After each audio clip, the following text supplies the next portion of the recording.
बिस्मिल्लाहिर्रहमानिर्रहीम। अस्सलाम वालेकुम नाज़रीन, मैं हूं एडवोकेट एजाज़ अहमद नवाब और आप देख रहे हैं मेरा यूट्यूब चैनल कानून की दुनिया। नाज़रीन, पाकिस्तान मुस्लिम लीग नून मैदान छोड़कर भाग चुकी है और चालाकी लगाने में कामयाब हो चुकी है, जबकि पाकिस्तान तहरीक इंसाफ की सुस्ती और नाअहली है कि मुस्लिम लीग नून को PDM को इस मैदान से भागने दिया गया और बड़ी आसानी के साथ। आपको पता है कि मुस्लिम लीग नून हो या PDM हो, इन पर एक दब्बा है, इल्ज़ाम है, वो ये है कि ये फॉर्म 47 वाले हैं, फॉर्म 45 के मुताबिक हारे हुए हैं। अब इस इल्ज़ाम की बेस पर पूरे मुल्क में इलेक्शन पेटिशन्स हुई।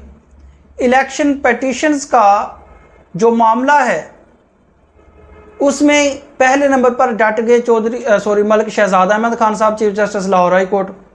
दूसरी तरफ डट गए तारिक महमूद जहांगीरी साहब इस्लामाबाद से। हुआ कुछ यूँ कि पहले नंबर पे मलिक शहजाद अहमद खान साहब ने 6 जजेस को नोटिफाई किया कि ये बीइंग जज ऑफ इलेक्शन ट्राइब्यूनल काम करेंगे और इलेक्शन से रिलेटेड जो पिटीशन हैं वो जल्द से जल्द फारग होंगी। और ये मुस्लिम लीग नून चाहती नहीं है। उनको पता है, मतलब जो अब तक जितनी भी इलेक्शन पिटीशंस के फैसले हुए हैं वो नून लीग के खिलाफ हुए और PTI के हक में हुए हैं, तो नून लीग तो कभी नहीं चाहेगी कि ये फैसले हों। दूसरी तरफ तारिक महमूद जहांगीरी साहब इस्लामाबाद के हल्का 46, 47 और 48 के केसेस सुन रहे हैं, इलेक्शन पिटीशन सुन रहे हैं, और उन्होंने बड़ा ज़बरदस्त ऑर्डर किया। उन्होंने ये ऑर्डर किया कि अपने सारे ज़रा फॉर्म 45 लेकर आए ना, और साथ में जवाब भी जमा करवाएं आप लोग, और साथ में बयान अल्फी भी जमा करवाएं।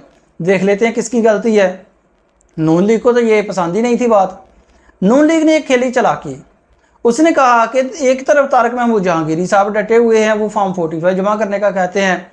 दूसरी तरफ मलिक शहजाद अहमद खान साहब डटे हुए हैं, वो जजेस को नॉमिनेट करवाया और नोटिफाई करवाना चाहते हैं, पीछे नहीं हट रहे।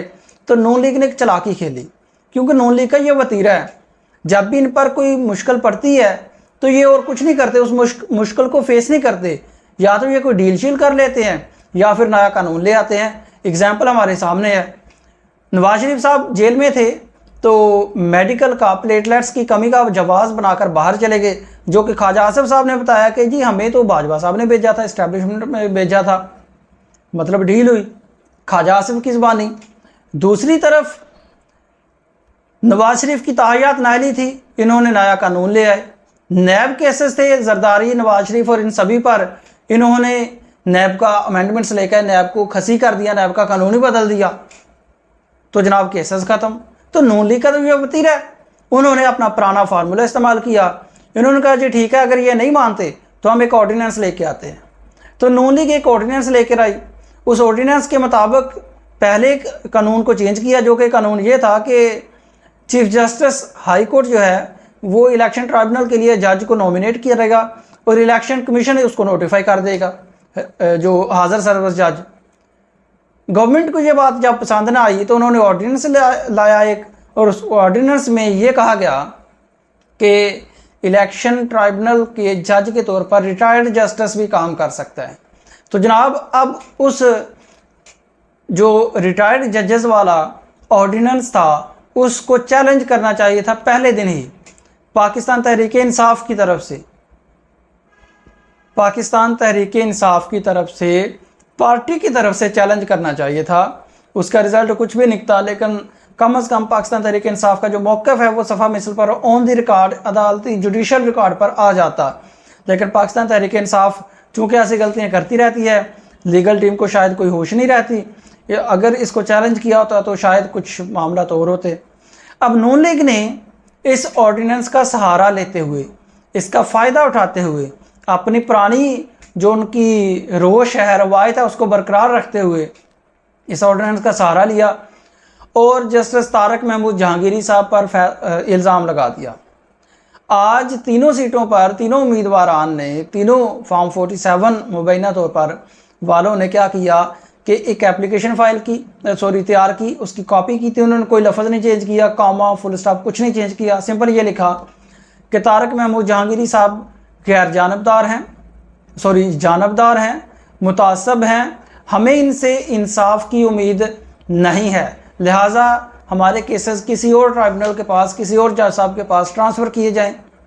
ऊपर से सोने पे सुहागा कि इलेक्शन कमीशन ने भी आज ही एप्लीकेशंस आई हैं, आज ही उनको हियरिंग के लिए मुकर्रर करके कल सुबह की डेट भी रख दी। अब जो मुझे लगता है जो चांसेस लगते हैं कि ये पेटिशंस इनकी एक्सेप्ट भी हो जाएंगी और केसेस फिर नए ऑर्डिनेंस के तहत जाएंगे, ट्रांसफ़र होंगे रिटायर्ड जज साहब के पास। अब एक्सेप्ट क्यों होंगी, ये मैं क्यों कह रहा हूँ, क्योंकि इल्ज़ाम है कि हमें इस जज पर यकीन ही नहीं है, एतमाद ही नहीं है, ये तो जानबदार है, मुतासब है, इंसाफ तो इसने करना ही नहीं है। इतने संगीन इल्ज़ामात लगाए होंगे तो इलेक्शन कमीशन ने तो कहना सो बिस्मिल्लाह, आए हम आपको दूसरे जज साहब के पास ले चलते हैं। तो जनाब होना ये है, अब नून लीग ने ये चालाकी खेली और इसमें बड़ी अच्छी तरह से कामयाब हुए और नए ऑर्डिनेंस के तहत जस्टिस तारिक महमूद जहांगीरी साहब से जान छड़वा लेंगे, जो कह रहे थे कि लेके आए अपने फॉर्म 45।